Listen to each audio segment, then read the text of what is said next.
മാലാപാർവതിക്ക് പിന്നെ എന്താണ് ഞാനാണ് കുഴപ്പം എല്ലാത്തിനും കാരണം. എനിക്ക് എന്തറിയാം ഗൂഢാലോചനയെക്കുറിച്ച് അങ്ങനെ ഗൂഢാലോചനയൊന്നുമില്ല, ഇവരുണ്ടാക്കുന്ന പ്രശ്നങ്ങളാണ്, എനിക്കെതിരെ കേസെടുക്കണം എന്നാണ് പറയുന്നത്. എനിക്ക് എന്ത് അർഹതയെന്നാണ് ചോദിക്കുന്നത് സ്ത്രീകളുടെ വിഷയത്തിൽ അഭിപ്രായം പറയാം. ഞാൻ അമ്മ സംഘടനയിൽ ആരുമല്ല. ഞാൻ അവിടെ പോയാൽ ഞാൻ വളരെ പുറകിൽ ബാക്ക് ബെഞ്ചറായിട്ട് ഇരുന്നിട്ട് എഴുന്നേറ്റ് പോരുന്ന ഒരാളാണ്. അതിനകത്ത് ഒരു പൊളിറ്റിക്സിൽ ഞാൻ ഇടപെടാറില്ല. ഇത് പൊളിറ്റിക്സിൽ ഇടപെടുന്നതെന്ന് പറഞ്ഞാൽ ഇത്രയും ഗുരുതരമായ ഒരു ആരോപണം വരുമ്പോൾ വിളിച്ചന്വേഷിക്കേണ്ട എൻ്റെ ഉത്തരവാദിത്വമാണ്.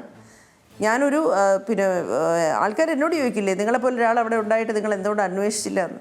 അപ്പോൾ വിളിച്ചന്വേഷിക്കുമ്പോൾ നിങ്ങൾ ഇതിൽ ഇടപെടേണ്ടതെന്നാണ് പറയുന്നത്. നിങ്ങൾക്കിതിൽ എന്ത് കാര്യം, നിങ്ങളുടെ പേര് ഞങ്ങൾ പറഞ്ഞില്ലല്ലോ, നിങ്ങൾ മാറി നിൽക്കുന്നതൊക്കെ ആദ്യം പറഞ്ഞുകൊണ്ടിരുന്നത്. നമ്മുടെ അത് കഴിഞ്ഞപ്പോൾ ശ്വേതയുടെ വിഷയം വന്നപ്പോഴാണ് ഞാൻ ഫേസ്ബുക്കിൽ പോസ്റ്റ് ഇട്ടത്, ഇതിനി പൊതുസമൂഹം ഇടപെടേണ്ട, ഇത് വളരെ ഗൗരവമാണ്, ഇത് രാഷ്ട്രീയ ഇലക്ഷനൊക്കെ വെളിയിലായി പോയി, വ്യക്തിഹത്യയാണ്. അപ്പോൾ ജനങ്ങൾ ഇടപെട്ടു. പൊട്ടത്തരമായതുകൊണ്ട് ശ്വേതയുടെ വിഷയം പെട്ടെന്ന് തന്നെ കുറച്ച് പണ്ടന്മാരും ആയതുകൊണ്ടാണ് അങ്ങനെ ഒരു കേസ് കൊടുത്തിട്ട് എല്ലാവർക്കും ബോധ്യമായത്. പാലേരി മാണിക്യം പോലൊരു സിനിമ പോൺ ചിത്രമാണെന്നൊക്കെ പറയുന്ന തരത്തിലുള്ള വിവരക്കേട്, അതും ഒരു തരത്തിലുള്ള റെപ്യൂട്ടേഷനും ഇല്ലാത്ത ഒരാൾ കേസ് കൊടുത്തിരിക്കുന്നു.